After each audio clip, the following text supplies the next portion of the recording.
Everyone, welcome to NCERT topper classroom. मेरा नाम है अमित और आज की क्लास में हम सॉल्व करेंगे एक्सरसाइज 6.1 के क्वेश्चन नंबर 4 को। हम पढ़ रहे हैं क्लास 6 की मैथ का चैप्टर 6। देखिए क्वेश्चन नंबर 4 क्या कहता है। एक फिगर दे रखा है ये, ठीक है, एक ये फिगर है, is a vertical number line. ये एक वर्टिकल नंबर लाइन है, ठीक है, रिप्रेजेंटिंग इंटीजर्स। क्या रिप्रेजेंट कर रही है? इंटीजर्स को रिप्रेजेंट कर रही है। Observe it and locate the following points. A से लेकर ई तक कुछ कंडीशंस दे रखी हैं, उसको हमें इस नंबर लाइन पे रिप्रेजेंट करना है। तो आइए देखते हैं कि कैसे हम इस नंबर लाइन पे अलग अलग कंडीशंस को रिप्रेजेंट करने वाले हैं। जो ए पार्ट है वो क्या कहता है, देखिए सबसे पहले A part, if the point D is +8 then which point is -f। अगर डी पॉइंट जो है, ये वाला पॉइंट देखिए, ये अगर +8 है तो कौन सा पॉइंट -8 होगा।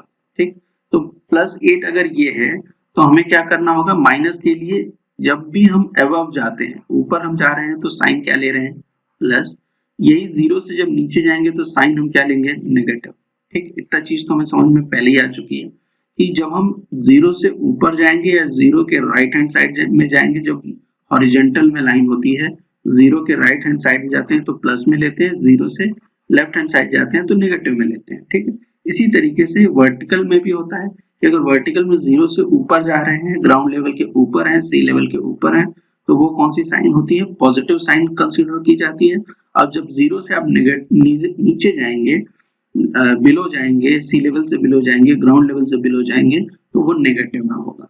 ठीक, तो नेगेटिव में होगा तो हमें क्या बताना है कि -8, तो हम काउंट कर लेंगे 0 के बाद से 1 2 3 4 5 6 7 और 8। ये पॉइंट जो है ये -8 शो कर रहा है और ये कौन सा पॉइंट है, ये f का पॉइंट है। कौन सा पॉइंट है, ये f का पॉइंट है। तो आप लिख सकते हैं कि -8 इज रिप्रेजेंटेड बाय f। ठीक, नेक्स्ट आते हैं b पे। b क्या कहता है, is point g a negative integer और अ पॉजिटिव इंटीजर। बात कर रहा है पॉइंट g की। देखिए पॉइंट g कौन सा है, पॉइंट g ये वाला पार्ट। ठीक, पॉइंट g ये वाला पार्ट है, मैं बाकी मिटा देता हूँ ये सब यहाँ। ठीक है, पॉइंट जी कौन सा पार्ट है, ये वाला पार्ट है, और ये जो पार्ट है ये कहाँ पे है, ये बिलो 0 है। ठीक है, 0 से कहाँ है, नीचे है, और 0 से जब भी नीचे होता है तो कौन सी साइन कंसीडर की जाती है, नेगेटिव साइन कंसीडर की जाती है। और जब नेगेटिव साइन कंसीडर की जाती है तो ये जो इंटीजर होगा ये किस में होगा, जी का जो इंटीजर होगा, जो इसकी वैल्यू होगी वो नेगेटिव में होगी। और नेगेटिव में भी कितनी है, 1 2 3 4 एंड 5 एंड 6, माइनस के 6 है। ये कितना है, ये एक तो ये नेगेटिव है, आप लिख सकते हैं ये नेगेटिव है, नेगेटिव। और अगर लिखना चाहें तो लिख सकते हैं -6 है। वैसे आपसे पूछा नहीं है, लेकिन सिर्फ इतना पॉजिटिव इंटीजर बताना है या नेगेटिव, तो ये एक नेगेटिव इंटीजर है और -6 है ये। ठीक, नेक्स्ट सी पार्ट देखिए, right integers for point B and E. B और ई पॉइंट के लिए, जो बी और ई पॉइंट है उसके लिए हमें क्या लिखना है, इंटीजर्स लिखने हैं। तो सबसे पहले देख लेते हैं कि बी पॉइंट कहाँ है, ये बी पॉइंट है, और जो ई पॉइंट है, कौन सा पॉइंट, ई, तो ये बी हो जाएगा, तो ये सी है, ये डी है,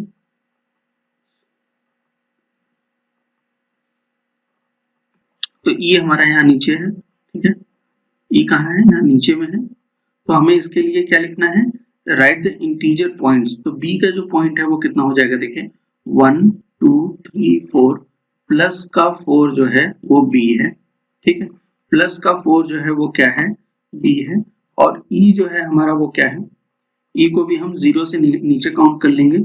ई को 0 से नीचे काउंट कर लेंगे तो देखिए काउंट करिए, 1 2 3 4 5 6 7 8 9 और 10, ये कितना हो जाएगा, -10।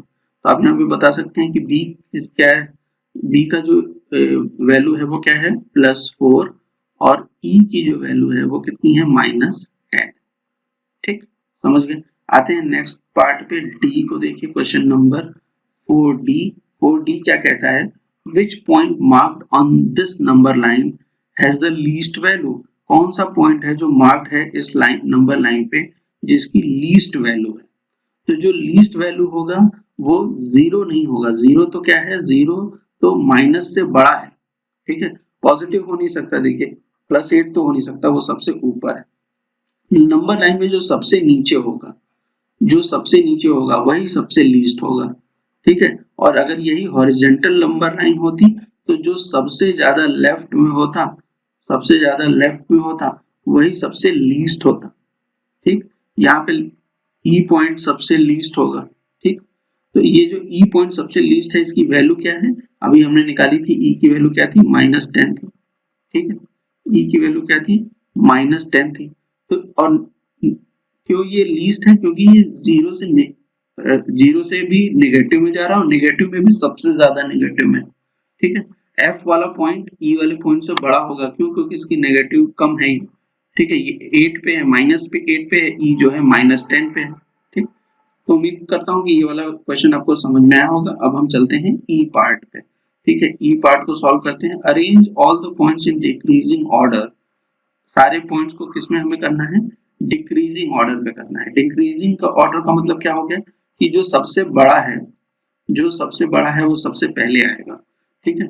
जो सबसे बड़ा है वो सबसे पहले आएगा। डिक्रीजिंग ऑर्डर का क्या मतलब होता है बेटा, कि जो सबसे बड़ा है वो सबसे पहले आएगा। तो सबसे बड़ा क्या है, डी है, ठीक। उसके बाद क्या है, सी है, फिर क्या है, बी, फिर ए, देन पॉइंट ये 0 है, ठीक, एच, जी, ठीक, पॉइंट एच, जी,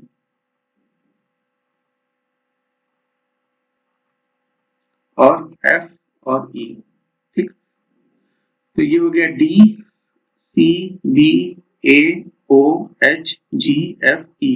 ये सारे पॉइंट्स क्या हो गए, और ये किस ऑर्डर में है, ये डिक्रीजिंग ऑर्डर में। किस ऑर्डर में है, ये डिक्रीजिंग ऑर्डर में है, ठीक है। तो उम्मीद करता हूँ कि आपको ये क्वेश्चन का सलूशन समझ में आया होगा। अगर आपको वीडियो पसंद आई हो तो चैनल को लाइक कर सकते हैं, चैनल को सब्सक्राइब कर सकते हैं, सॉरी, और वीडियो को लाइक करिए और अपने फ्रेंड के साथ शेयर करिए। और अगर कोई भी क्वेश्चन है, कोई क्वेरी है क्वेश्चन रिलेटेड, तो वो आप मुझसे कमेंट सेक्शन में पूछ सकते हैं। Thank you for watching.